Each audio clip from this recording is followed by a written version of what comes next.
കഴിഞ്ഞ വ്ളോഗിൽ ഇമ്മച്ചിക്ക് മാത്രമാണ് കൂടുതൽ സമ്മാനം കിട്ടുന്നത് എന്ന് പറഞ്ഞുകൊണ്ട് ഇപ്പച്ചിക്ക് സ്പെഷ്യലി ഡെഡിക്കേറ്റ് ചെയ്ത സമ്മാനമായിട്ടാണ് വന്നിട്ടുള്ളത്.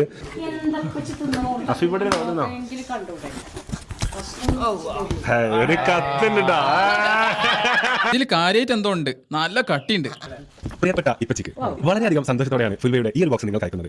ഹനാന്റെ പല വീഡിയോസിലും ഇപ്പച്ചിക്ക് ഹൽവ ഭയങ്കര ഇഷ്ടമാണെന്ന് പറയുന്നത് കേട്ടിട്ടുണ്ട്. ഇതിൽ ഇപ്പച്ചിക്ക് ഏറെ ഇഷ്ടപ്പെട്ട ബ്ലാക്ക് ഹൽവയും പിന്നെ ഇപ്പച്ചിയെ പഴയ കുട്ടിക്കാല ഓർമ്മകളിലേക്ക് കൊണ്ടുപോകാനായി മാമ്പഴക്കാലം നമ്മുടെ ചക്ക മാങ്ങ ഹൽവയും ഹനാന്റെ വീഡിയോയിലെ ഇപ്പച്ചിയുടെ പല കഥകളും സംസാരവും കേൾക്കാൻ നല്ല രസമാണ്. ഫുൽവയുടെ ഈ മാമ്പഴക്കാലം ബോക്സ് കാണുമ്പോൾ തീർച്ചയായും ഇപ്പച്ചിക്ക് കുറെ പഴയ നല്ല കുട്ടിക്കാല ഓർമ്മകൾ മനസ്സിലേക്ക് വരും. അങ്ങനെ ഇപ്പച്ചിക്ക് ഒരിക്കലും മറക്കാൻ പറ്റാത്ത ഒരു കുട്ടിക്കാല അനുഭവം നമുക്ക് വേണ്ടി ഒന്ന് പറഞ്ഞു തരാമോ?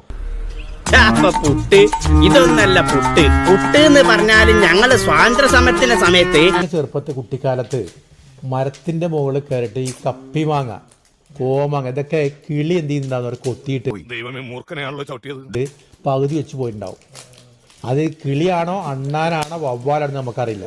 പക്ഷെ അതൊക്കെ എന്ത് ചെയ്യണേ ഒന്നും കഴുകാതെ നമ്മൾ അപ്പടി എന്ത് ചെയ്യുന്നു വിഴുങ്ങിയിരുന്നു. അന്നൊരു ഇപ്പയൊന്നും ഇല്ലായിരുന്നില്ല. നമ്മളൊന്നും ജീവിച്ചു പോന്നു. പക്ഷെ ഇപ്പം എല്ലാം നമുക്ക് പേടിയാണ്.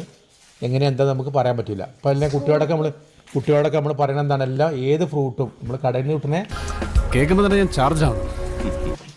മറ്റേ ഇത് വവ്വാൽ കൊത്താത്ത കടിക്കാത്ത ഫ്രൂട്ട്സ് വരെ എന്താണ് കഴുകി അത് സുർക്കവെള്ളത്തിലൊക്കെ കഴുകിയിട്ട് അതിൽ ഉപ്പിലൊക്കെ ഇട്ടിട്ട് വേണം ഉപയോഗിക്കാൻ നമ്മൾ പറയാറുള്ളത്.